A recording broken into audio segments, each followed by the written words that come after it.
For today's video, daghan tag order karon nga mga bilao sizes. Ang ato ang small size is 12 inches.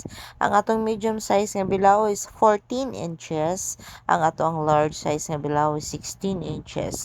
So sa pagkakaroon kani nga order ni ma'am is 12 inches lang ni siya kay worth ni siya of 300 pesos nga kutsinta 50 pieces o butchi nga 38 pieces worth ni siya og 300. Kani siya tanang duha ka small bilao is 600 pesos only. Gi-order ni ma'am kay para sa iyang birthday kay ibutang niya sa iyang dessert corner. Salamat! Ug kung isa tong gusto mag-order ani nga atong pagkaon, pag-order lang mo ahead of time og isulat ang inyong location, time, and contact number. Follow for more only from Jungs Kitchen.